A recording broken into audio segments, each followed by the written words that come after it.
Pomeroy, I believe you had the state's closing. Thank you, Your Honor. If not already, maybe published to the jury.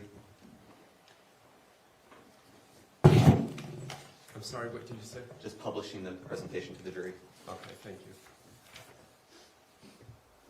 And is the audio good, Faye? Yes.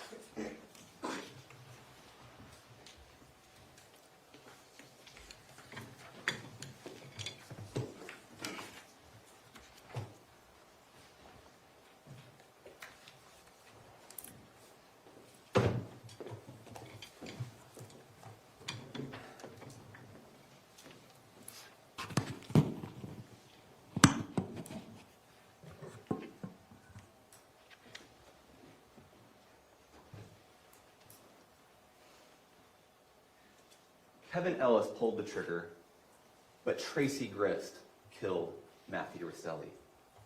The question isn't whether it was murder. The question is whether Tracey is tied to that murder. Under the law, a person is guilty of a crime if she intentionally helps bring it about, if she solicits it, if she encourages it, if she helps it to happen. She doesn't have to pull the trigger to be a murderer. So again, Kevin shot, but Tracey is a murderer. Fueled by her hate for Matthew, inspired by her interest in true crime, Tracey planned and executed a knockoff of the Donna Adelson conspiracy. After all, as Tracey herself put it, sometimes you have to color outside the lines. Now, in this conspiracy, Kate and her kids were the motive, Kevin was the means, and Tracey was the mastermind, the manipulator.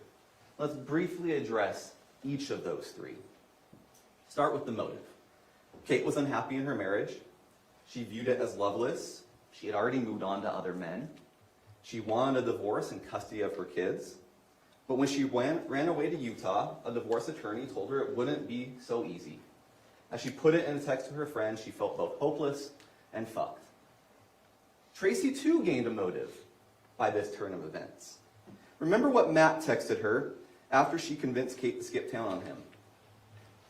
You infected Kate with the need to leave California. I will not forget your involvement in this. Enjoy your short time with them. You will not be welcome in our house again. If you don't text me the address where his children were, I will be calling the sheriff for kidnapping. Tracey not only hated Matt, but feared that if he remained in the picture, she would lose at least some level of access to her daughter and her grandchildren. Everyone understood that this was the final straw. So Tracey did what a lawyer could not. She copied an idea, a way out of the marriage with no California court, no sheriff, no shared custody, and no loose ends. It would kill Matthew. The means. Kevin's role in Tracey's plan was to shoot Matthew. He shot Matthew 7 times. 3 times in the back. Mere seconds after Matthew had come into the home, an expected and invited guest. Kevin and Tracey then waited 8 minutes after the shooting before calling 911. Time sufficient to make sure that Matthew was truly dead. Time to plant the knife. Time to stage the scene. During those 8 minutes, no one tried to give Matthew any life-saving aid. During those 8 minutes, Kevin said to be careful because Matthew might still be moving or kicking. And during those 8 minutes, as I said, the knife was planted. That gun used to kill Matthew, Tracey's. The knife planted in Matthew's hand, Tracey's. The manipulation. Tracey was the mastermind of this murder. She was at the gravitational center of this entire family. She was the one who got each and every family member to carry out their needed part, and certainly some of them did so unwittingly as to what Tracey's ultimate goal was. She was the connection between Kate and Kevin. You heard they didn't really have much of a relationship before Kate fled with the children to Utah. She was literally the voice in Kate's ear telling Kate what to say when Kate was speaking on the phone to Diane, Matthew's mother. She dictated to Kate what Kate should say or text to Matthew as Kate was luring him to Utah and inside the home. And Tracey was metaphorically the voice on Kate's shoulder as she convinced her that this was the way out. She manipulated Kevin. She preyed on his protective instincts for Kate, but more importantly, his instincts for those two children. She pressured him into ambushing, shooting, and killing Matthew. So she manipulated Rachel to get Rory and Jake out of the house so they wouldn't be witnesses. She manipulated Rachel to be the lookout, feed updates as Matt drove to Utah. Remember the messages Rachel sent both Kevin and Tracey just a few minutes before the murder? Orem, find my. She was also the one who had Rachel tell Tim he wouldn't be needed that night. Why not? Because the plan Tim knew about, just to be the peacemaker, to be a presence during a conversation, that had changed. Tim wouldn't be needed to keep the peace because Tracey didn't need him to keep the peace. She didn't want him to keep the peace. She intended for Kevin to shoot Matthew, and the fewer witnesses, the better. And Tracey worked with Tara Lynn to help plant a false story of reconciliation in their text messages, presumably for the police to find. You saw Kate testify. She may have wanted Matthew out of the picture. But we can be real. We can use our common sense. It was obvious that Kate was not capable of planning or carrying out this murdering conspiracy by herself.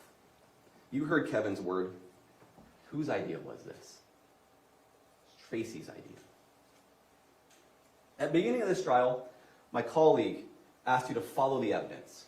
Not what he said, not what opposing counsel said, not what I say, but what the evidence says. He asked you to consider several questions as you sat throughout this trial. Did Tracey Grist cause the death of Matthew Restelli? Did Tracey agree with Catherine and or Kevin to kill Matthew? Did Tracey help plant the knife or plant the knife? In a moment, we will review the evidence together to see what answers it gives us to these questions. But first, I want to review just a few of the instructions Judge Griffin just gave you, because the law he gave you will help you determine which narrative is letting the facts speak for themselves, and which narrative is distorting the facts to fit a story that does not reflect the reality of what happened.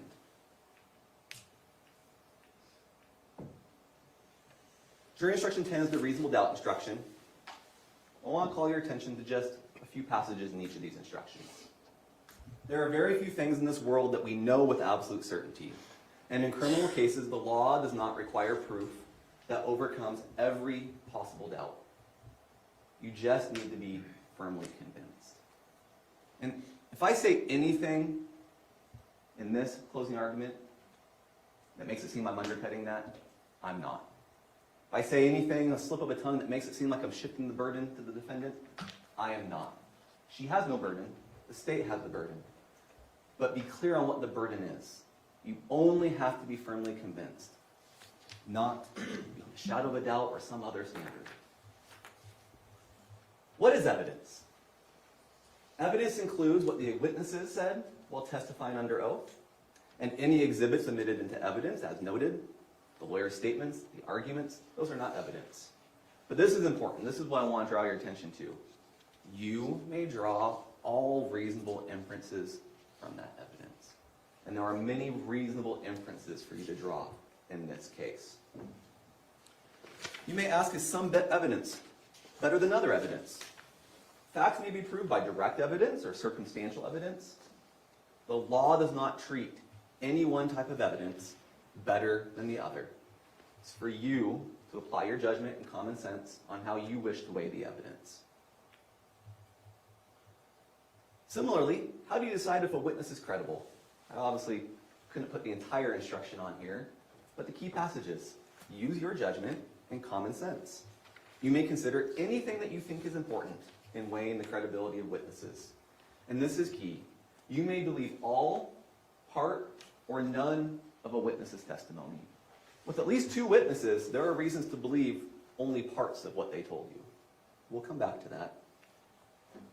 Now, what must be proven? Now, this is just a summary. When we get to it, when you get to the deliberation and later in the argument we discuss it, use the actual instructions. This is just a summary to help us for the moment. I want to call your attention to the 4 different charges. One of them, domestic violence in the presence of a child, there's 2 counts for each of the 2 children.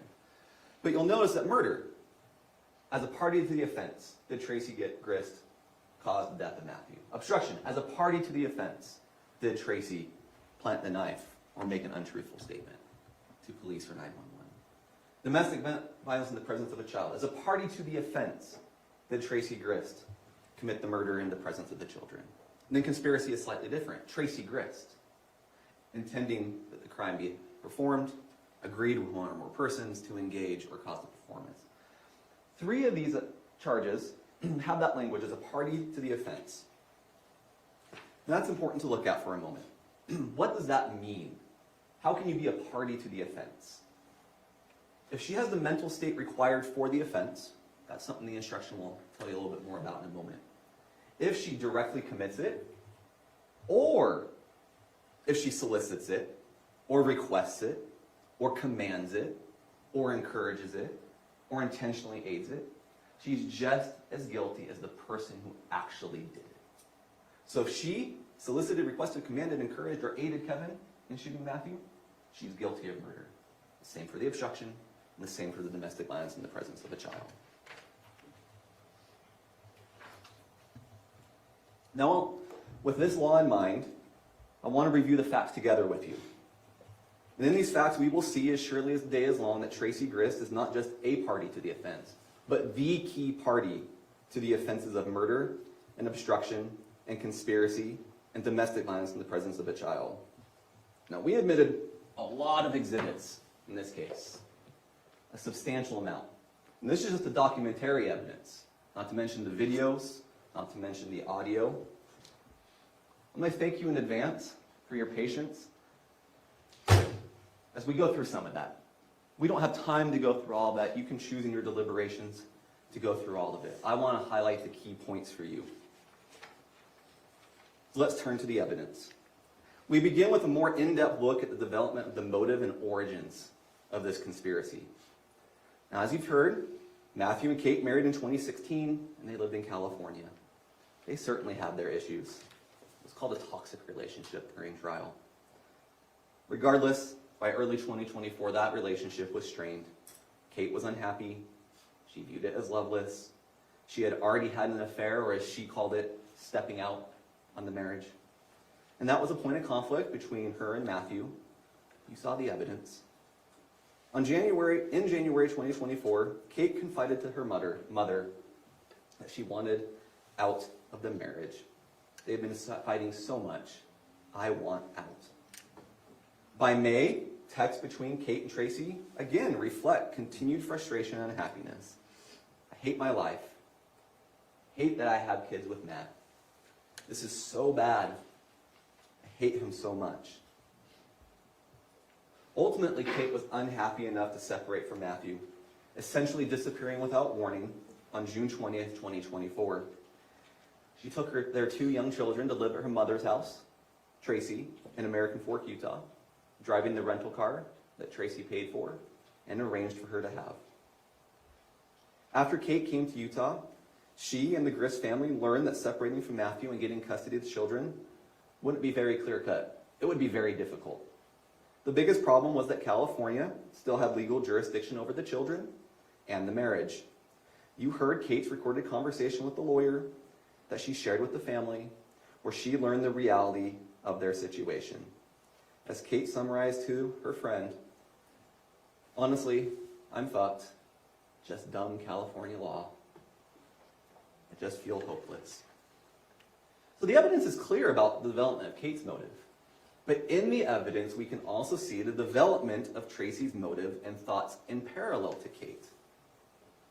In January, when Kate confided to her mother that she wanted out of the marriage that they'd been fighting, how did Tracey respond? She called Matt. She threatened him, even though, as she puts it, she was just watering down her words. And then Kate said, "Don't call him." And she replied that she wouldn't. "I'll just drive 9 hours and strangle him. Fuck him. By May, Kate had again confided that she hates her life. This was May 22nd. And the next day, Tracey searches the web for mountain lion. Searches the web for this. What scent attracts mountain lions to human? Tracey says, this is just a joke. I don't know about you. I've never had Google laugh at one of my searches before. This was for her and her alone. That same day, Tracey flew to California for a short visit to attend her friend Amy's celebration of life. She returned home on May 30th, and then shortly thereafter, she starts days of texts and searches that aren't just coincidence, but rather show what Tracey thinks of Matthew and what's on her mind at this point in time. So on June 4th, around 6:02 p.m., Tracey reaches out to her daughter, Tara Lynn. Can you talk? So mad at Matt. So mad. The next morning, we have this exchange where Kate calls Matt a piece of shit because of that issue with the camper trailer. And Tracey says, he's lying.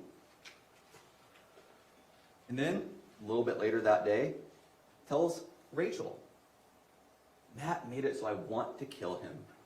When Katie asked about whatever I had said about her being in the camper too much, which I never said anything, he straight up lied. I'm gonna kill him. And then by the evening of June 6th, and the next morning, June 7th, she searches more. She searches more about the Donna Adelson murder conspiracy. She searches Katie Magbanwa pictures, Katie Magbanwa, Catherine Magbanwa attorney, Katie Magbanwa's second trial defense charts. You may remember that Katie was the middleman in the Donna Adelson conspiracy to murder her son-in-law. She also searches, how old were Dan Markle's kids when Dan was killed? Dan was Donna's son-in-law, who she murdered through the use of a hitman. Or we could use the defense's statements from opening, where he said, it's just a guy who got murdered by another guy. It was a messy deal. Also a conspiracy. What these texts, internet searches, and verbal conversations show is that Tracey returned again and again over time to her contempt for Matthew and the idea of killing him. Look, we need to be clear about at least one thing here.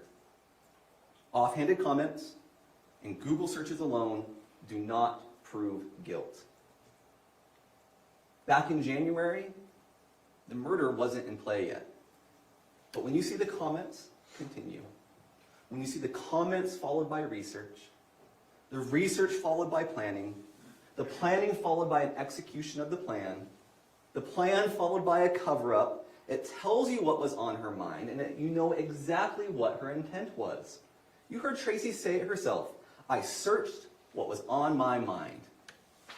And Matthew's death was on her mind. Moreover, Tracey's feelings influenced the entire family.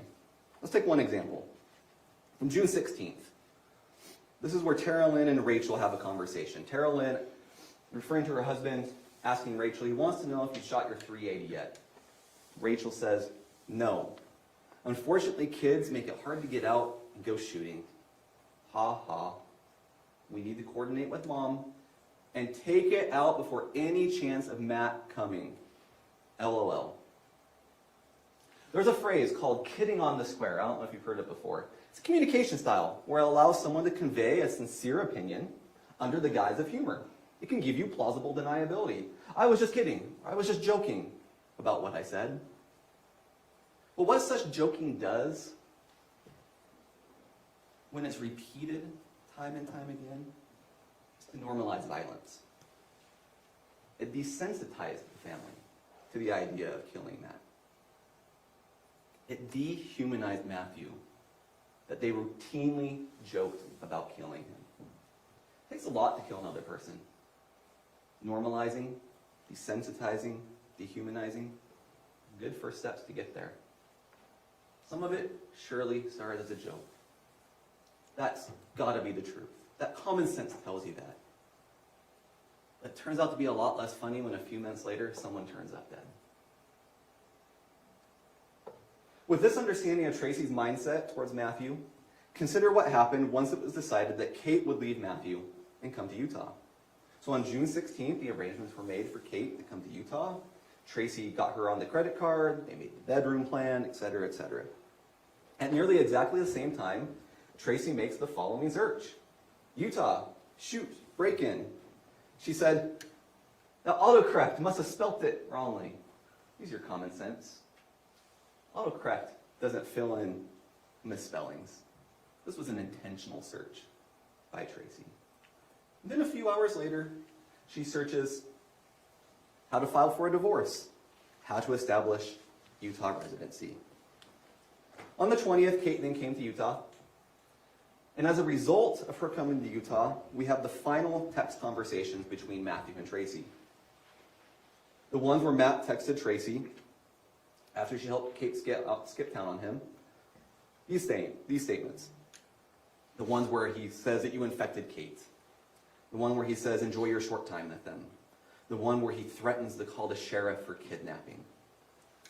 And we can see as a result of this exchange exactly how Tracey became concerned about what had happened, about what she had done, about the legal implications of bringing Kate and the children to Utah. For what we will see is not a temporary breather, but a permanent break. Because the next morning, on June 22nd, she makes 16 searches related to child custody, the legal implications, and parental kidnapping. Now, what did Tracey learn from all these web searches?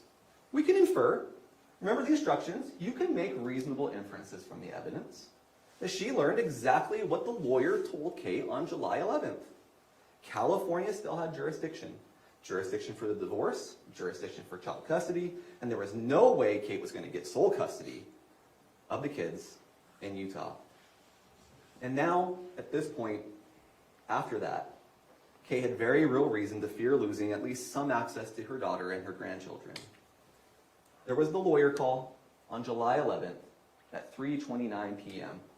Lasted approximately 31 minutes. What did Tracey search at 4:39 p.m.? When was Donna Adelson arrested? So approximately 40 minutes after the lawyer call ended, Tracey is researching how long it took Donna Adelson to be arrested for getting rid of her inconvenient son-in-law by murdering him during a custody dispute. Is it a coincidence? If you still have any lingering doubt that Tracey didn't know exactly what was going on with the lawyer or wasn't controlling absolutely everything and everyone in this family, remember her conversation with Tara Lynn from before the lawyer meeting. Tara, call Kate. Help her with what to say to the lawyer. She's happy about not going back, and she needs to take legal steps now. School starts soonish, July 1st. Does this sound temporary to you? Tracey knows Kate isn't going back, even if she testified otherwise. She directs both Tara and Kate on what to do. And let's be real, kids don't need to be registered for school in Utah if they're going home to California. What else Tracey say? The next day, I'll listen to the lawyer call and report. So what do we know? We know in Tracey's own words that she had contempt for Matt, hated Matt, disliked Matt. Use your adjective of choice. We know in her own words that she stewed over his supposed lies. We know in her own words that she repeatedly joked. She discussed killing him, harming him. We know in her own words that she was well acquainted with murder conspiracies. We know in her own words that she was researching about shooting intruders. We know in her own words, after Matthew threatened to call the sheriff over kidnapping, that she was concerned about parental kidnapping and the legal implications. And we know the lawyer told the family that this wasn't a legal battle they were going to win. Was there an initial plan for this family, for Kate, to pursue a divorce? Yes, that was the initial plan. But by this point, by July 11th, the backup plan took priority for Tracey, Kate, and Kevin. A way out. But that way out was to get Matthew out of the picture permanently. I want to remind you of one more thing on this point before we move on. Kate testified that the conspiracy first came together about a week to a week and a half after she got to Utah on the 20th. You should believe Kate to the extent you can corroborate Kate. We can corroborate this point at least. The Tara Kate messages were July 11th, a little bit more than a week and a half. What do we have here?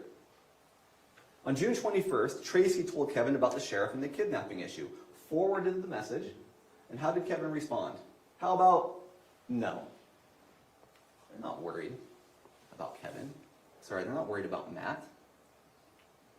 And on the 26th, Kate texts Kevin, "What day are you coming back? Wondering for Olaf." Nickname for Matt. "If I have to rush back, I can make that happen." June 29th, that week to week and a half. What did Tracey tell her sister and her brother? "I want him to show up. He still thinks it's only for another week."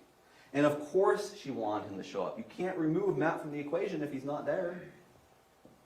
In the end, whatever the exact moment was that the plan came together, whatever the exact moment the agreement was made, after the afternoon of July 11th, the die were cast. The loose strands of Tracey's ill will towards Matt, the lingering thoughts of harming him, the inspiration from another murder case, were woven together in that final day and a half into a conspiracy that culminated when Kevin shot Matthew. And if you believe at any point in time, whether it was an hour, a day, or a month before the murder, that there was an agreement, that is conspiracy, and Tracey is guilty of the conspiracy and the murder. Now, to be sure, this was a poorly executed conspiracy, with an even worse cover-up, what the defense called the messiest conspiracy. But a messy conspiracy is a conspiracy nonetheless. So now we are going to move to the execution of the conspiracy and its unraveling. The evidence of it, at least in retrospect, can be broken down into 4 phases. And so that's how I'll break it down for you today. They had to lure Matthew to Utah. They had to funnel him or get him inside Tracey's home. They had to ambush him and cover it up. So phase 1, luring Matt to Utah. We've already acknowledged this. For this to work, Matt has to come to Utah. But we also know Matt doesn't want to drive out to Utah. Kate had come to Utah under that guise of the temporary breather.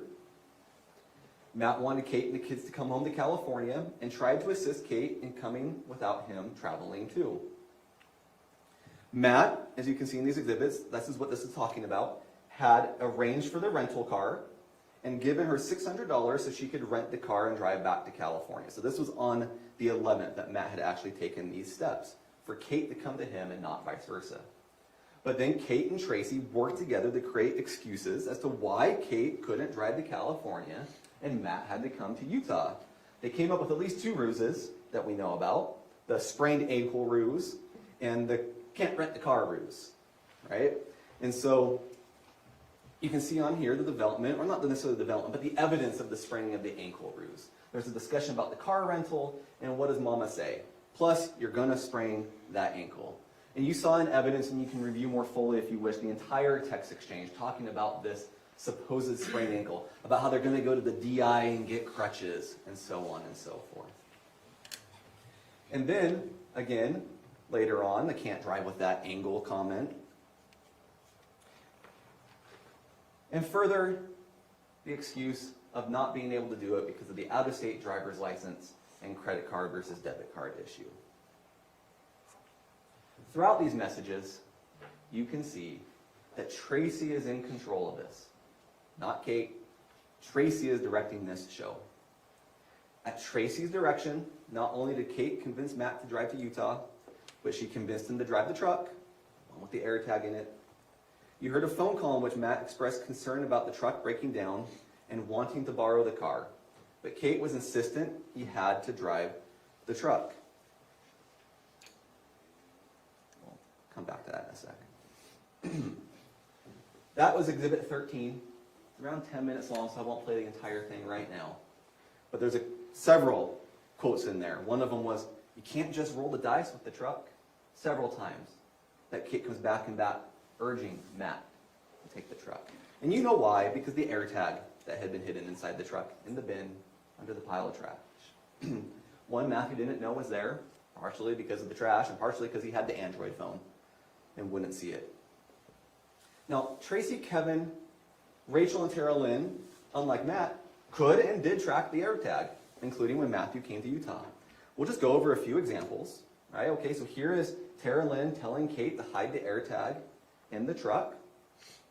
And we see the group message that was created between Tracey, Kate, Tara Lynn, and Rachel, where they're all tracking Matthew. Comments are made during this discussion. Well, you might break down the desert. Ha ha ha ha. At least we can watch it. Don't watch it because they can track it.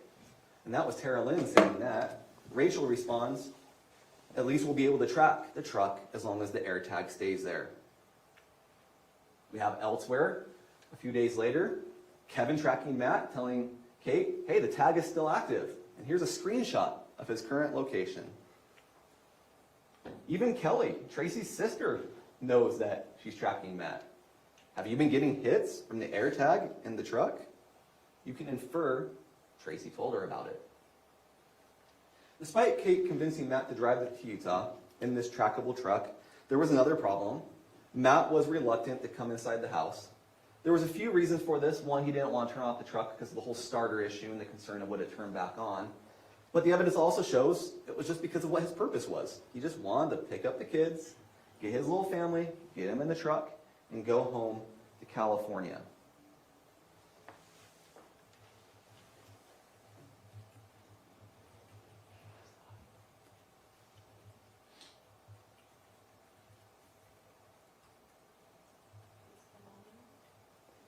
In terms of volume, it looks like it may not have been turned up.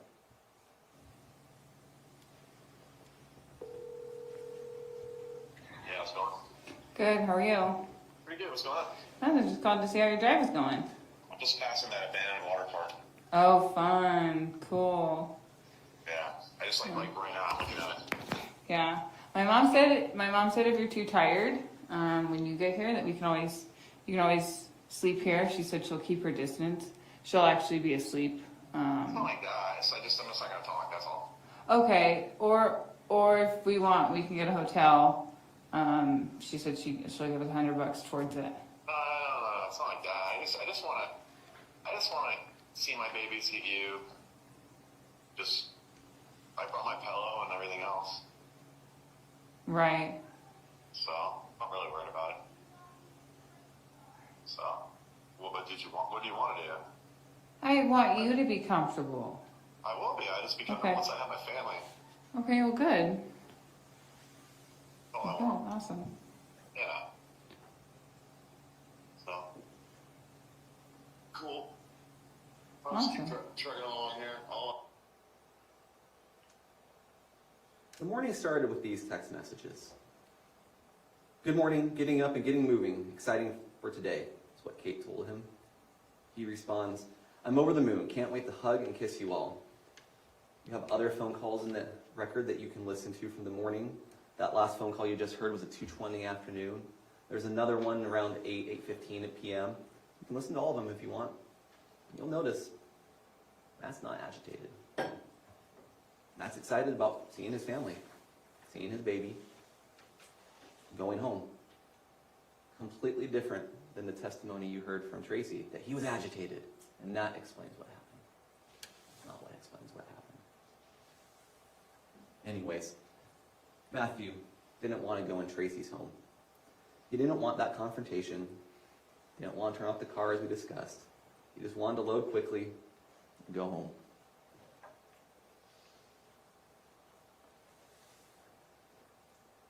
The starter was an issue, but Matt also knew what the state of his relationship was with Tracey. He knew they didn't get along. He knew, they each knew what the other thought of the other. So, we have these messages that clearly show how he feels. We've seen the messages from Tracey that clearly shows how she feels. Despite this, Kate repeatedly reassured Matt throughout the drive. She gave him the gate code. She told him the doors were unlocked. She put that cardboard out. She said she just heard Tracey would be asleep. One of the phone calls, she told him, just come right on in. The door is always unlocked. And Tracey was actually involved in these reassurances. We see that in the evidence. Here's just one example of it.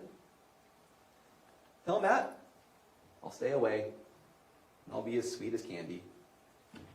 Tracey, who had for months belittled Matthew, for months threatened to kill him in these so-called jokes, made a threat to him over the phone, said fuck him, belittled him, said he didn't have the balls to do anything. Tracey, who had gotten Kate away from Matthew, is now encouraging Matthew to come inside the home without knocking, without hesitation. What's common sense tell you about that? Meanwhile, when this is all happening, the family is monitoring the AirTag. Now, you heard Rachel testify that she watched it at least 5 times that day. You know, Tara Lynn and Rachel knew about it. Here is Rachel texting Tara Lynn a screenshot of Matt's location, to which Tara Lynn replies with an expletive, "That's pretty far up there." You know, Tracey was doing the same. Here's the text from Tracey to Kate with that same Apple AirTag that was being used to track him. Now, July 12th was a hive of activity amongst the family as preparations were made for his arrival. Throughout the day of the shooting, the family exchanged phone calls and messages, many of which discussed Matt. We have reconstructed, for this presentation, a timeline sourced entirely from the evidence in the trial of what all these people were doing on July 12th before Matthew's arrival. Now, I'm going to give you a note up front. This is a demonstrative. This has not been admitted into evidence. You don't get it during deliberations. So feel free to take any notes that you would like from this to cross-check those exhibits on what stands out to you. Now we have a little key. There's persons involved. Matt will be highlighted in this light purple color, Kate in yellow, Tracey in red, Tara Lynn in green, Rachel in blue, Kevin in orange. Aurora, Jake, and Tim don't appear very frequently, so they're just still on white. You'll understand it.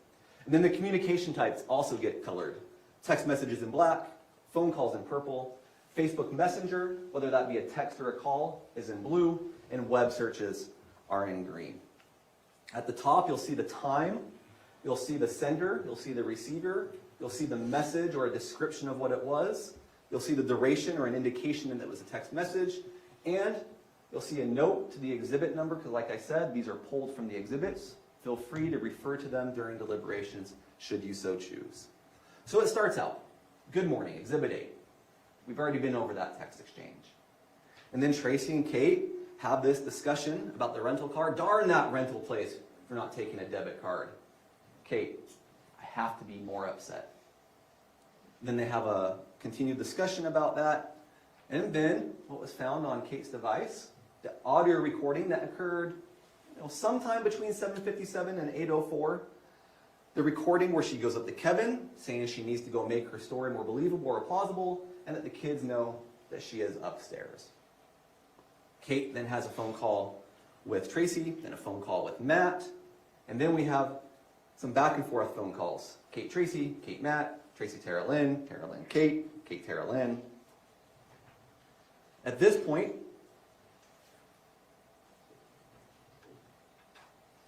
we have 3 phone calls between Kate and Matthew where she is convincing him to come out to Utah. The first one, that's the one where you can't roll the dice, you heard the segment of. Go back and listen to the entire thing. The second one, Matt says he's not going to borrow a car. And by the third one, Matt says that he got the permit, he's going to be able to drive the truck out. And then right after that, Kate texts Tracey. He's going to drive out. So the plan worked. Matt's coming to Utah. And then what happens? Kate calls Tara Lynn. Tara Lynn calls Rachel. Rachel texts Tracey. Tara Lynn calls Rachel. Tracey texts Kate. I'll call you. Then Tracey, a little bit later, does call Tracey. Have you ever seen the third Lord of the Rings movie, Return of the King? Or is that one scene where they light the beacon tower and it just goes down the change and each one gets lit in a row? That is exactly what's happening here. At least on this day, everyone in the family that's involved in these conversations knows what is going on with Kate and Matthew.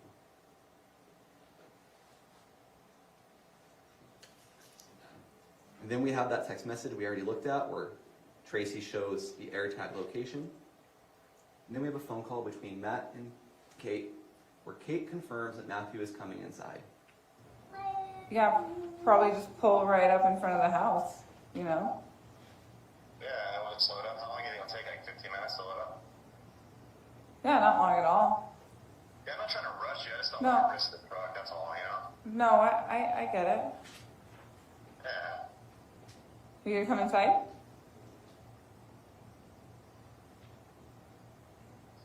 Are you gonna come inside and help me load up? Yeah. Okay. Yeah. The front door is always unlocked, okay? So that entire call is about 11 minutes, Exhibit 16. There's more to it. Those are some highlights. Then we get to lunchtime. We again have a flurry of calls back and forth. Or I guess I should say messages. Some of these are Facebook, some of these are phone calls, some of these are written communications. We see that Rachel sends the image of Matthew's AirTag. Carolyn, that's where she says that's pretty far up there. And then again, we have some flurry of overlapping phone calls and messages between Kate and Tracey and Rachel and Tara Lynn. And then right at the end of this back and forth, you'll see at 12:58 there's a phone call between Tracey and Kate while on the phone with Rachel. We're not sure if that's a three-way or if Rachel's put on hold at this point. And then there's a call between Rachel and Tara Lynn, and then a messenger between Tara Lynn and Rachel. But then what do we see? Tracey and Tara Lynn have a phone call that lasts 3 hours and 56 minutes. Then they have a phone call through the Facebook app for 30 minutes and 30 seconds. And then immediately after that, over 30 minutes of communication, they have a text exchange. And I submit to you that this text exchange is completely out of place to the tenor of everything else. In this text message, they continue going on about how happy they are that Kate is going back. I was calling to let you know that Matt is headed out. She already knew by that point. To pick up Katie and the kiddos. Your phone is kind of annoying because I came and have a normal conversation with you. She's going to try to make it work and be a positive experience. I told her I'm a little nervous. Heart emoji to Tracey's first message. I know he's trying, but I'm nervous and trepidation for sure. I support her completely. I really need you to support her because she is on the fence and she needs our love and support to do so for the kiddos. Tracey continues, my only prayer today is he's peaceful and continues to be peaceful. With her, nachos, but she corrects it. Sorry, the month to months, so I'll read it corrected. With her, not just on the drive back from California, but also in the months to come. So not just. And then Tara Lynn responds, from what Kate was telling me, it sounds like he's gotten sober and is really trying. I'm still worried about his temper. I'm still hoping that he's really had a change of heart in the last couple weeks. I'll definitely try to be supportive. It does make me nervous though, because he says one thing and then he just does another. Submitting that throughout all of this, it's not Matt who said one thing and did another. Tracey, I love you. Tara Lynn, I know that them working this out would be the best for everybody, and I will support her no matter what. Sorry my reception is so crappy. I would have loved to have this conversation with you on the phone. Just on the phone for nearly 35 minutes. Tracey, I love you, and all I care about is that she is happy, and that the kids are happy, and I feel like her giving this another chance, especially after she came out for some time to think. It continues. The hardest part, they continue this another page or two. Tracey discussed about how she would just stay out of the way unless Matt wants to come in and say hi. I'll give them space. I feel like Matt's not happy with me. And I'll let Katie stay with us. So I'll be fine. As time goes on, I'll be fine. Probably for the best, and so on and so on. Discussion of marriage counseling. The excitement of seeing his family will be just all he's thinking about. Same. Oh gosh, don't say that, Tracey says. If he stews on the whole drive, that would not be good. I pray to God he's only excited to hug those babies. 100%, Tracey says to that. Tracey continues, hey there, I need to focus, so I love you, and I'll talk to you later. And I do not like that. Your phone is ridiculous right now. But I can't imagine how you might be feeling about that dang phone. You probably want to throw it across the room. Tara Lynn. I know, I feel like you only want to see the good side of things sometimes. And I hope that you're right about that things go well. For real. I'll let you work. But thank you for taking the time to text with me. I feel so isolated with my reception being so expletive. We know she's free to use expletives in so many other communications. She edited this one for some reason. Yet one more reason to show this is a ruse, this is planted. Does anyone really believe this? This is completely incredulous. Here's another one that we know that they knew that Kate wasn't going back. Telling everyone not to engage with Matt. There won't be us after this deceptive mood. Great. That's kind of the plan, dude. That's kind of the plan, dude. There won't be us after this. Any event, after that additional ruse, Tracey and Kevin, quick phone call, they're meeting for sushi. Tracey immediately starts planting messages with Kate. What happened since the previous day? Why is she excited now about this? Well, they're excited because they lured Matt out to Utah. He's going to come in the house. So while Tracey is putting up this farce, Kate is relating information to Matthew. Tracey, you see right there at 2:13 p.m., searches the It's Happening meme. What's happening? Why is she so excited? And well, again, Tracey is putting up this farce. Rachel is clearing the house. You can see that she calls Jake, she calls Tim, she calls Aurora, she calls them all off. Rachel and Jake live there, so just make sure they're not there. Tim, who was going to come over, hear his testimony, he was told not to come. And then we continue to see phone calls throughout the afternoon being exchanged, some of them missed, some of them connected. But what's most important is that Kate and Tracey continued the ruse of Kate going back to California and those messages to Matt. You heard about preparations, you heard differing reasons for the preparations, but we do agree that the children's toys were cleaned up and placed in another room. You see in the photos that the blanket was placed on the couch right next to where Matt was shot. And also during all these preparations, the family monitored Matt's location. Kate consistently told Matt that she loves him, and she was excited, even though we know she had no intent to leave. Her bags were not packed. She's not leaving on a jet plane. She's not getting in that car with him. And then at least 3 times in this last phone call at 8:13, Kate confirms, you're going to come right in though. That's exhibit 18. And then Kate sends him the gate code. And then at 10:01 p.m., just minutes before Matt's arrival, Rachel texted Tracey and then Kevin and told them to look at the air tag as Matt passed through Orem. So who's the first person she sent it to? Tracey. Who's the second person she sends it to? Kevin. But who is noticeably absent? Who does she not send it to? Kate. Kate, the one the family is supposedly worried about, the one who has an Android device, and so can only access it through the family or one of her kids' iPads, the one we're supposedly worried about if Matthew is truly dangerous, she's the only one left out of the loop. Now finally, one last point. You called me. Skip the wrong way. One last point before we move on. We color-coded this for you. And I'm going to go back to the beginning. And you'll see that Tracey is in red. There it is. Here's the beginning. Tracey's in red. There she is.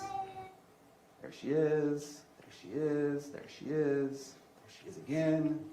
Tracey. Tracey everywhere. More Tracey. She is everywhere because she is everywhere. Tracey is the hub in the middle, and her children are the spokes. She's the mission control. She's orchestrating the entire plot.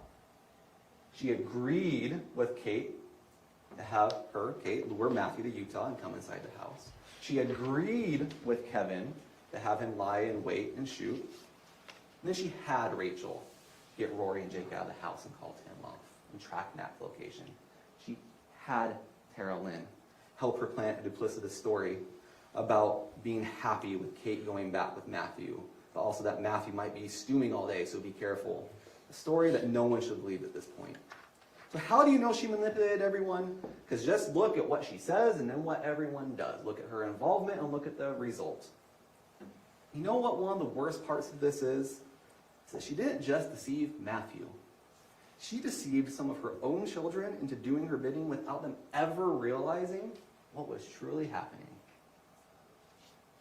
You called me? We're going to move on to the ambush, the phase 3 as I divided this. So at 10:01 p.m., Matthew was in Orem. Within minutes, he arrived in American Fork. Just before 10:06, Matthew entered the gated community. Inside Tracey's home, Kate was upstairs with the children. Tracey waited in the kitchen, and Kevin had put on a holster and Tracey's gun in preparation for Matthew's arrival. You know, there's really no other explanation for why he'd have the gun and holster on. 10 o'clock at night, inside his own home, safe, gated community. The explanation that you should infer is that he intended to use it, and that's why he had it on under those circumstances. And having been called off or sent away, no one else besides the 2 youngest children asleep upstairs were in the home. At 10:06 p.m., the neighbor's security camera recorded Matt's truck pulling up to Tracey and Kevin's home. It took around 30 seconds to park. The video at least lasts 30 seconds, and you see him at least stopping by the end of it. Then he gets out and goes in. At 10:07 p.m., there's the parked truck. At 10:07 p.m., within mere seconds of his entry, neighbors said they heard the gunshots from the home. Now, when you look and analyze the physical, the forensic, and the medical evidence all together, it shows you what happened. So as shown in this slide, which I already had up, Matthew took over a little 30 seconds to stop. He left his hazard lights on when he got out. He carefully parked over the cardboard, took a few moments, whatever time he needed, and then proceeded inside. He walked to the front door and entered the home as he was told to. Remember, the door is always unlocked. The screen had been removed.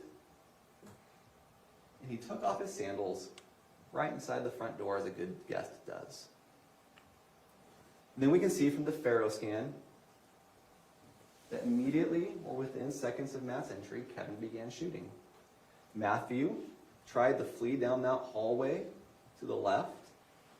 That makes sense because the evidence shows Kevin must have been standing to his right based off bullet casings, bullet trajectory, and all the other scene evidence put together, not any one individual thing. Now, unfortunately, Matthew didn't make it far. You can see with the black redacted box where Matthew fell after being shot in the chest, the side, the wrist, and the back 3 times while he moved away from the door towards the hall, landing that 10 or 15 feet from where he left his sandals. Now we're going to come back to that aspect in a moment and where Matthew fell. But for now, just remember what the crime scene expert, he pointed out where Kevin would have been based off the totality of the circumstances. Casings, the bullets, the trajectories, and all that. And from his testimony, you may reasonably infer that this was an ambush. 10:06, you saw it on the video, 30 seconds, more time to get to the door, 10:07 shots fired. There wouldn't have been enough time for Kevin to run around to that garage and get that gun from the safe. There would not have been enough time for Matthew to walk around as was described in some of the testimony. It was immediate or near immediate ambush. And that's the result. At 10:08 p.m., the neighbors who had heard the shots texted Tracey and asked if they were okay. At 10:09, no response. They called 911. Now, around this time, Kate, who had stayed upstairs with the kids, overheard Kevin say something to the effect to be careful, because he, being Matthew, might still be moving. Interestingly enough, that's one of the few things that Kate said that didn't have some form of independent or external corroboration until Tracey took the witness stand and said the same thing. So at least that part was true from her testimony. Tracey did not call 911 until more than 8 minutes after the shooting, 6 minutes after the neighbor had called, and by that time, police had already been dispatched and arrived 2 minutes into Tracey's call. Notice when they arrived, the lights were still off. No one in this 8 minutes turned on the lights. They were expecting him and didn't have the lights on awaiting him. Like I said, it was a bad cover-up to a bad conspiracy. We'll come back to that. In that 911 call, Tracey described Matt as armed with a knife, even though when she testified yesterday, she couldn't remember seeing the knife. To police who arrived, Kevin's first words were, "That guy had a knife and I voice trailing off." These statements were not true. Matthew was not armed, he was not an intruder. Remember, he was invited, he was expected, he'd been tracked, the cardboard was out, he'd given the gate code, specifically told to come in. Walk right in, because Tracey would be asleep. But she wasn't. And he did, to his death. This brings us to the cover-up, the obstruction, perhaps a better way to put that. First, there's the knife. Okay? As known in the 911 call, Tracey said Matthew had a knife. And then when police arrived, Kevin claimed Matthew had the knife. At the police station, Kevin reiterated Matthew had a knife. Tracey said the same thing at her interview at the police station. Hours later to the neighbor, Tracey also said Matthew had a knife. That's the story. A knife, as you can see, was found in Matthew's hand, but that knife was planted. There are numerous pieces of physical and forensic evidence that show this to be the case. Let's start with the photo. Just to start with common sense. Does that look like that knife in these conditions was planted? Or that he'd been holding it all along? Now, as you consider that, consider this evidence. That knife is in the wrong hand. Matthew was left-handed. That knife is in his right hand. Second, the knife is in the wrong position. It's backwards in the wrong hand. So the blade is facing inward, and the spine of the knife is facing the fingers, with the finger grip facing the palm. Can I get that, please? So what I have here is not the actual knife. The actual knife is in that exhibit box. Remember, we showed it to you. You maybe saw the zip ties, because this evidence had DNA testing. You can't touch that. You can see it if you'd like. So we have brought in a demonstrative. This is you could call it a replica if you want. You could call it a facsimile. It's just another copy of that knife. You can see what it is, a tactical knife. You can see back here the spine. You can see right here the finger grip. And you can see how someone would naturally hold this knife if they were going to use it. But you can also see from that photo, that's not how the knife is being held in his hand. It's being held 180 degrees backwards, because it was planted in his hand.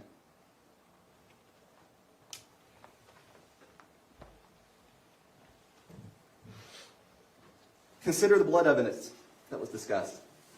There was the discussion of the blood pooling and the patterns. To be honest, the photos are somewhat graphic, and I'm not going to show all of them. You have all the ones that were admitted into evidence, and you can review it for yourself. But you can see enough here. There's blood pooling near his shoulder. There's no blood pooling under the arm, where that gunshot wound is. Blood is everywhere else, but where the arm and the wound is. And that tells you that arm had been moved. Then there's the medical evidence. Matthew had been shot through his arm near the wrist. We had a discussion where the gunshot wound perforated the skin, the tissue, the ulna bone, and the flexor muscles. Do you really think Matthew would still be holding that knife after being shot 7 times, 1 time in the wrist, running down that hallway away from Kevin, and falling face first on the ground? And fifth, we know that the knife belonged to Tracey. I've reiterated this, and I'll keep reiterating it. Believe Kate to the extent you can corroborate Kate. Okay? Now, Kate did testify. This is Tracey's knife. She told you where it was hidden in the laundry room. She told you that she saw it beforehand. And how can we corroborate this? Well, we know it's an unusual knife. The detective discussed local stores don't sell this. We saw where Tracey gained access to it. Her friend Amy's husband Pierre had passed away, but he'd been getting these tactical mystery boxes from My Tactical Promo, and that Tracey, by being in the home multiple times, taking care of her friend Amy, had access to it. We learned in testimony that Tracey's not above taking things from Amy. We talked about the titles, right? So she had access, and she does that in another circumstance. So you can infer that she did it in this circumstance. And we know from the Facebook posting by mytacticalpromo.com that it is that knife. And then there's the DNA evidence, where, there's a lot you can say about DNA, but what you can say is there's very strong support that the DNA on the knife belonged to Matthew and Catherine, or Matthew and Kevin, and Matthew or Tracey. The point of that is you may not know which of the Grist family members planted that knife based solely off the DNA, but you know it wasn't handled only by Matthew. And you know someone in that home put it in there. Okay. You also heard the expert's opinion that it was planted, right? Consider that for what it's worth. That you already know it from your common sense, from these factors that we just went over. That Matthew was not holding that knife when he was shot, and he was not holding that knife until Tracey and Kevin put it in his hands. At this point, I want to review a few of the instructions with you. I'm not going to put these on the slide. You're free to follow along. You have a copy of these. If you want to make notes, you can. You certainly don't have to. And I want to be certain of this, that you follow the exact language in these instructions. And I'm just going to walk through a few of them. And we're going to start with inferring intent, right? Tracey left a lot of digital evidence that tells you what her intent is. But you still have to infer a little bit. And you have to infer a little bit about everybody else in the family and what their intent and motivation was. And that's what this instruction tells you can do. You seldom have direct statements, so you use the statements that you have, use the conduct that you have, the circumstances you have to see what the intent is. And then on instruction 30, we have the party liability, the party to the offense instruction that we went over earlier. And we already discussed this, that Tracey is guilty if she directly did any of these crimes, and Tracey is guilty if she intentionally, knowingly, or recklessly solicited it, requested it, commanded it, or encouraged another person to commit the charged offense, or she intentionally aided another person to commit the charged offense. Okay, so with that in mind, let's look at the actual crimes. Instruction 31 is the murder instruction. Tracey Grist as a party to the offense. Let's just focus in on intentionally or knowingly caused the death of Matthew Restelli. If you want to look at B, you want to look at C, you're certainly free to. There's various theories. You could look at this evidence and decide that it was a depraved indifference circumstance. But the theory the state has told you today, the theory that the evidence most closely tracks, is that Tracey Marie Grist intentionally or knowingly caused the death of Matthew Restelli by agreeing with Kevin to have it happen, by agreeing with Kate to have it happen, by soliciting or requesting Kevin to do it, or maybe she just encouraged Kevin to do it. Really, the evidence shows she did all three. She certainly aided by aiding in the ruses of Kate, that she gave Kate the pass to Matt, by helping convince Matt to come into the home to be ambushed by Kevin.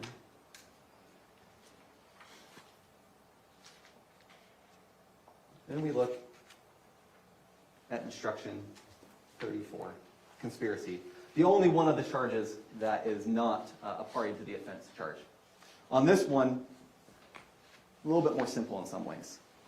Tracey Grist intended that the murder be performed, agreed with one or more persons to engage in conduct or performance of the murder. So you could almost think of it like, loosely, as almost like a Russian nesting doll, right?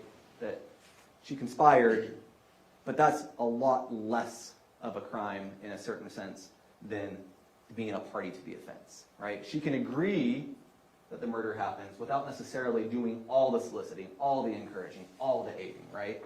She just agrees with them to engage or cause it in any little bit of I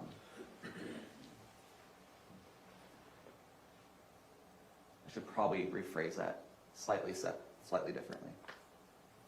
She agreed and then took a substantial step along the way towards committing it.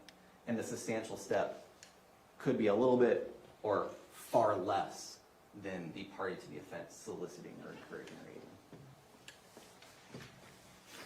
Then we have the obstruction of justice, back to the party of the offense. And you know, we have this, and it's a little bit lengthy, but I want you to compare that to 36 while we're doing this. So Tracey, as a party to the offense, had the intent to hinder, delay, or prevent the investigation, the apprehension or prosecution, conviction, or punishment of any person, regarding conduct constituting a criminal offense, and then did one of these three things: altered, destroyed, concealed, or removed, made or presented or used anything known to be false, or provided false information. 36 makes this easy by putting that in plain language, what that means. What that means is, did she plant the knife, or was she a party to the offense of planting the knife? And or did she make an untruthful statement to 911 or the police about Matthew Restelli having the knife before Kevin Ellis shot him? And then we have instructions 37 and 38. They are substantially the same. They are both the offense of commission of domestic violence in the presence of a child.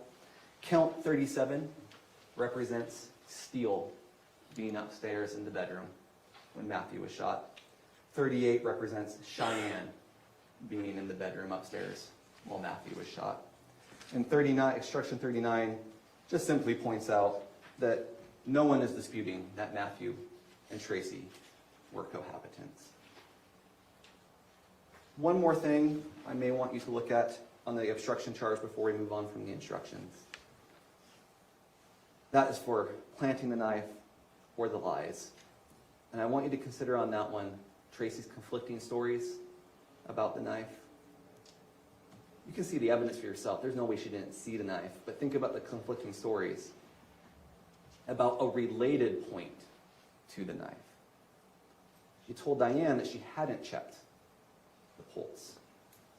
She told 911 that Kevin had checked the pulse. And then her testimony is that she had checked the neck and the wrist twice.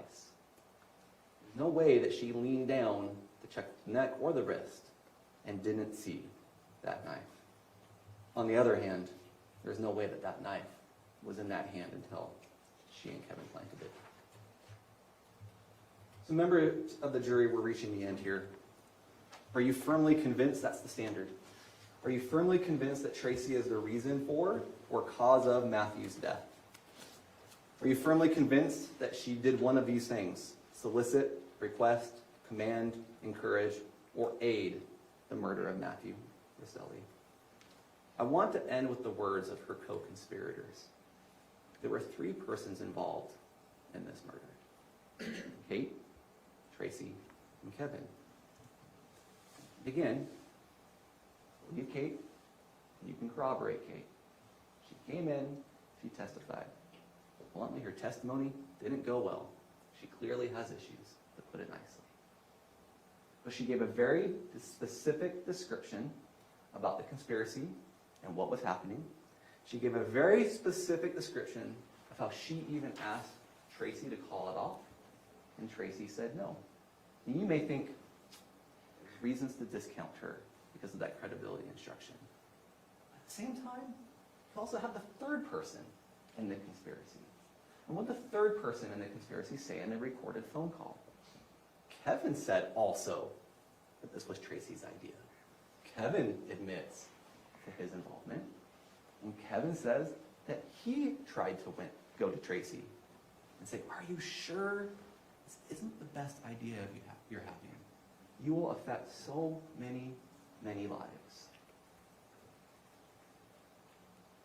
She ruined so many lives, and I'm worried to hurt her feelings. Yeah. tell you something now, a little extra. What's that? A little. I asked if she was sure.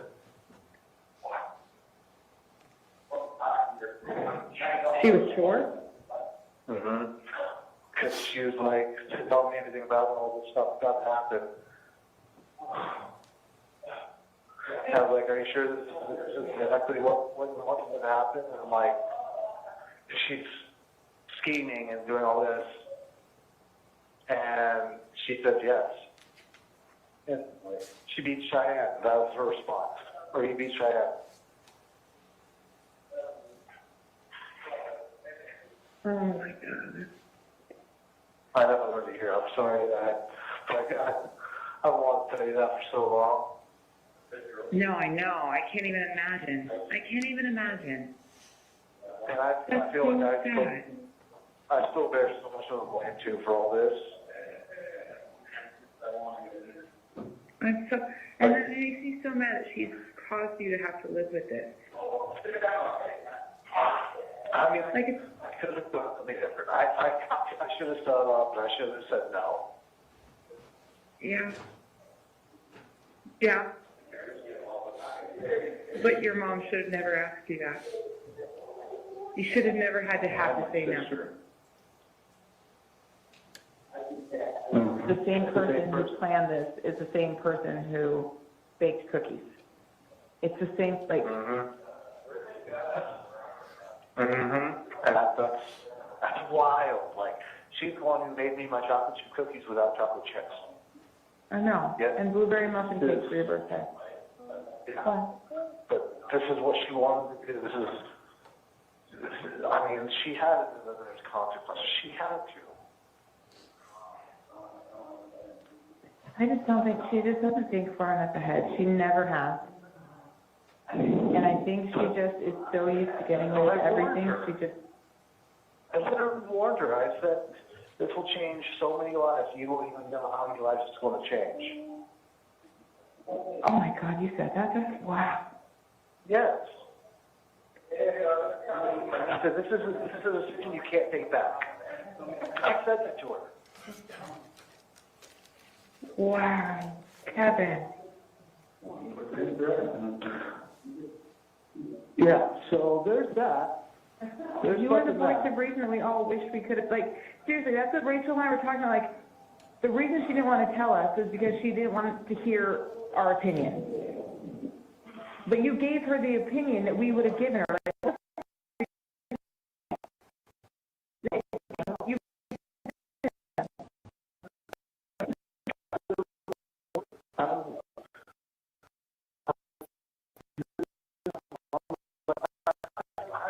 I don't remember exactly what I said, but I know I got it across very eloquently and very efficiently. Of like, this is not the best idea you're having. Like, think about it for a second. oh my God. But, and then that's why I feel so much blame, because I would step up at that point and be like, you know what, no, I need to take my own advice. Yeah. I trusted her.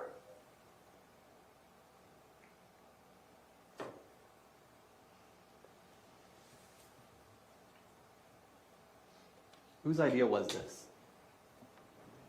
Tracey Grist. Whose ruse was it to get Matthew to come to Utah? Tracey.